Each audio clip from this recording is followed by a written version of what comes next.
Alright, guys, today we're here with Sakshama, a world-renowned mouthpiece maker and refacer. And yeah, just so happy to have him here in Singapore in the studio. And we just got him to do a lot of mouthpiece work, which we really enjoy. He's been here in Asia many times. But finally we get to, interview him in front of the camera. And yeah, thank you so much for being here. Thank you for having me. I'm very enjoying Asia, and I love it here. That's awesome. So maybe we're gonna jump straight in. Maybe you can share, how did you get started with mouthpieces? It's when the first mouthpiece that I got, like when I was even kid, I hacked it right away. So always it was a challenge, like where the sound comes from. It's still a challenge for me actually, how the whole mouthpiece functions actually, and. But later on, when I got my first tenor, I really got into it more fully. Actually, like I was thinking mouthpieces like 17 hours a day. Wow! Like I could never do that with saxophone playing. I'd be very good if I did, but I could never like play more than 2 hours. And if you leave the mouthpieces, you come up with something that like very few discovered, and like if you have that kind of drive, and it's everything about the drive. Wow. How young do you think you first started working on your mouthpiece? I mean, it was probably like 17 years old. Wow. But I mean, I really got serious about it like starting like 2005 and on. Do you still remember what were the first few mouthpieces you worked on? It was a Beechler hard rubber. Okay, wow, that's expensive mouthpiece. Yes. People do the same mistake all the time. They get their very best piece, the most expensive piece, and they hack it. Yeah, but I'm sure that's how you really learned. It was really hands-on. Yes. Did you ever study under anyone, or was it mostly self-taught? I was following the group that's doing mouthpiece work, and thanks to Mojo. Like he did. Mojo mouthpiece. Yes, he did an incredible job actually. I feel that I'm like follower of that kind of school of thought. Was that a Facebook group? It was a Yahoo group. Yahoo group. Wow. Yes. Okay, cool. So that's very interesting. I don't think many people knew about that. I don't know if it still exists or probably you can find a lot of like important things. So was it mainly articles, or were there videos or so? Or people sharing their thoughts on this or subject or that subject. Wow. So when was the point where you really realized, like, I think I want to do this all the time, full time? When I start basically second time, when I start like really taking it seriously, I thought that this play on my strengths. Like you need like several like different aspects of mouthpiece making, and like if some of the aspects is missing, you're not gonna be a good mouthpiece maker. Like I mean, lately I see people like they jump into mouthpiece making. I will make like Cardala pieces from now on, but you have to see like it's like I don't know the rules of basketball, but I'll play in the NBA. You have to like prove yourself that to be worth of like doing it. So the things that you need for mouthpiece making is like a scientific mind, that you study some math and physics. Then to be good with hands, like to have done like some manual work that requires precision. To play saxophone, of course, at least some saxophone. Then singing is like I feel that's like the real important aspect, because with the singing you know like how to position your voice and like how the mouthpiece should sound. There are like many like the sound is very complex, and like you have to like weed out like unpleasant sounds of the mouthpiece, and if you cannot hear them, it's the whole new basically universe, the sound itself. So the more you spend time with the sound, you understand it better. Wow. How long do you think it took you to really master this craft or get good at it? I did it, as I told you, like just thinking straight mouthpieces for 17 hours a day, and like in 3-4 years, I could say that I can earn from my mouthpiece making. Wow. That's I could. amazing. My work is as good as any. Yeah. Yeah. So that's definitely But, way more than yeah. 10,000 hours. Yeah. Of time in it. Wow. So I mean, basically, you need like several years to figure out how to make a good table. Wow. Just the table. Just the table. Then the baffle has there are different baffles, like different sounds, and they have to grow in you. It's not just it's not like exact science. Yeah. It's an art and it's craft. When you first started, was it just refacing or making your own mouthpieces or both? I was starting with refacing. Okay. Yeah. So that was how you first started spreading the name of your work. Yes. Okay. Yes. And was that started in New York? New York, yes. Okay. Yeah. So obviously Sakshama was born and raised in Macedonia. Yes. Yeah. And then you spent a large part. How many years were you in New York 20. for? Wow, 20 years. Yeah. So that's where you started your refacing business. Yeah. Did people come to your house, your studio? They were coming regularly. Wow, nice. So who were some of the most amazing players that you've met in New York? I'm very bad with names. No problem. But Pharoah Sanders. Okay, Pharoah Sanders. Antoine Rooney. Then Pick Up the Pieces, the Average White Band. Yeah, the saxophone from Average White Band. I'll come with the name. Yeah, we'll find that out. We'll Google this later. Most of the New York players actually have come, or I've been in touch with them. Nice. So when did you start making your mouthpieces? Probably like 2009. Okay. So actually not that long ago. No. Well. Yeah. Maybe even earlier. So I'm just right now thinking about it. So it should be maybe even 2008. Nice. What was the main reason why you decided to make your own mouthpieces? I just couldn't find good Floridas. So it started with Florida. And the new Auto-Links, they didn't sound like Floridas, and I didn't know how to solve that problem. I couldn't turn Auto-Link into a very good mouthpiece. It was lacking material, and then the idea came that I should maybe just make my own. That's has the same properties. Okay. So your first mouthpieces you ever made was a Florida link. Yes. Wow, that's really interesting. And the first few I made, I wanted to put a white baffle. I don't know why. I like the white color. Yeah. And nobody paid any attention to them. And then Mark Sepinuk told me change the baffle in black. Wow. And as soon as I did that, the mouthpiece started moving. Wow, that's amazing. It's just little things like that makes a lot of sense. Yeah. So what other mouthpieces came after that Florida link design? Zimberov or Z. By Z. Nice. That was next, then Gardala.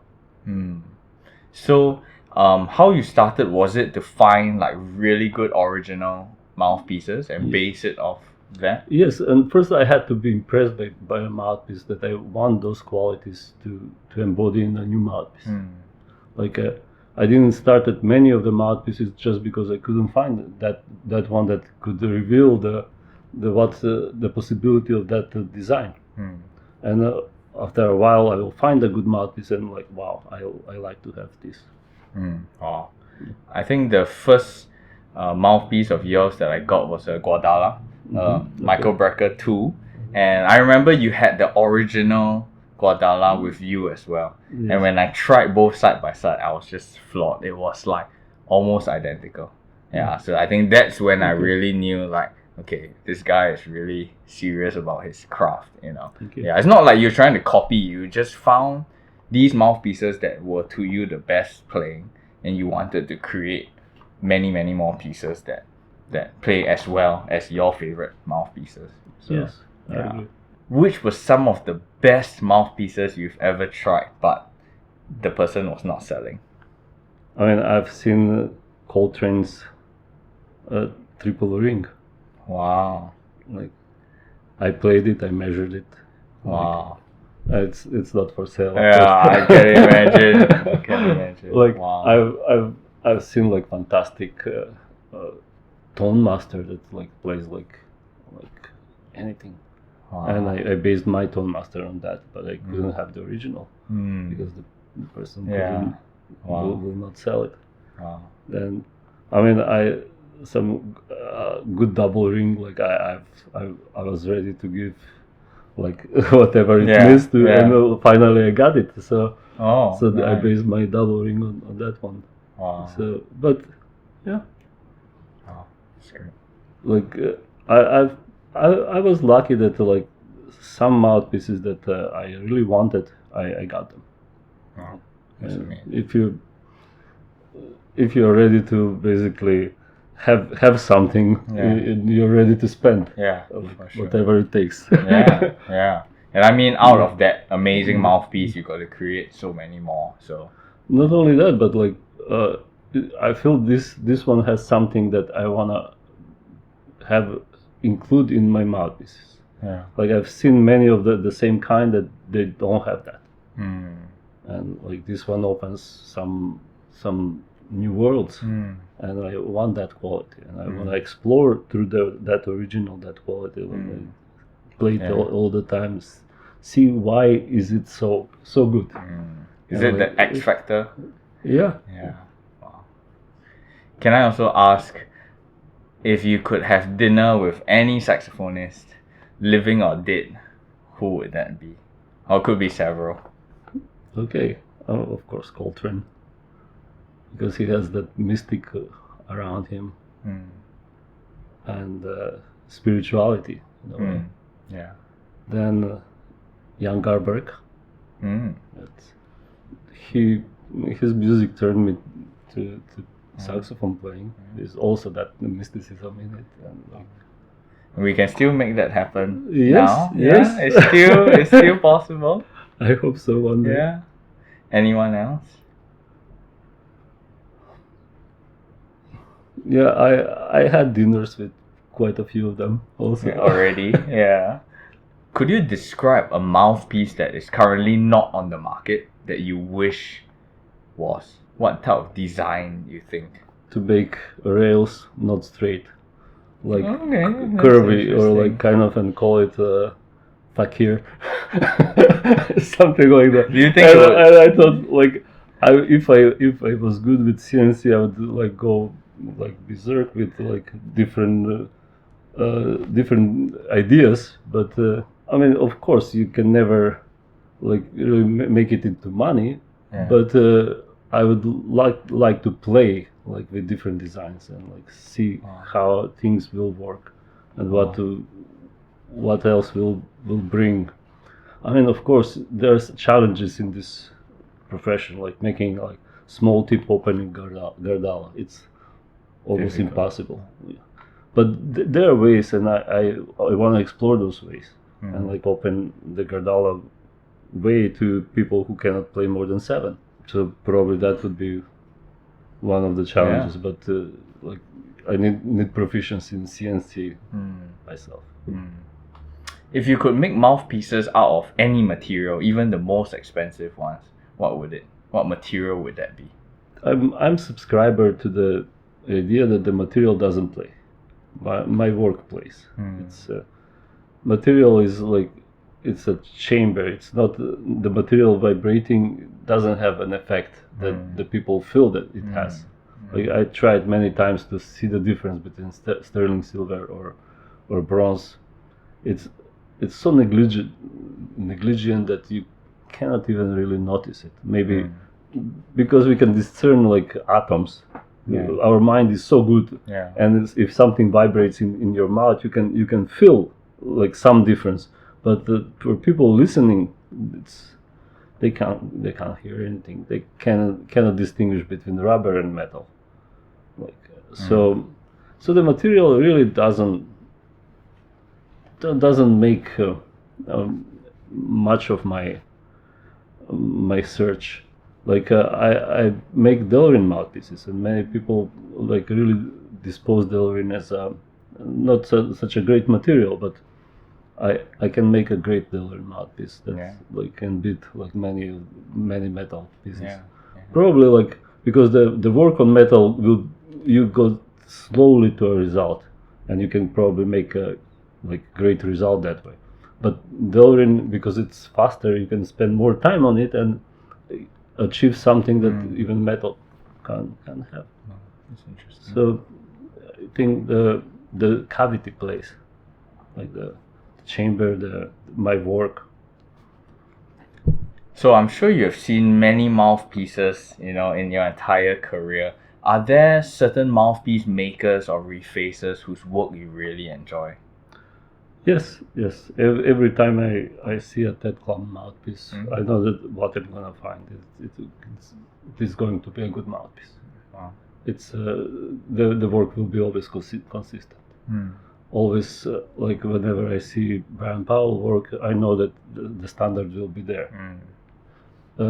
Then like I was pleasantly surprised by like just measuring a Drake mouthpiece and also playing it, and it really played very good and like the way I would make a mouthpiece. Oh. So I mean I'm sure there are other mouthpiece makers that I didn't try their work, so it's not like this is like definitive list of my favorite people. Yeah. But with my limited knowledge, that's what I can say. But there are like people who don't make mouthpieces anymore, like John Van Vee. Like his work is like fantastic, and like if you guys can get a hand on one of his pieces, just treasure it. Wow. Then Gardala, like the good Gardalas are really amazing. They're not always, but the good ones are like there is a reason why they're selling for that much. Okay, I'm sure you've played many saxophones as well. What are some of your favorite saxophones ever made?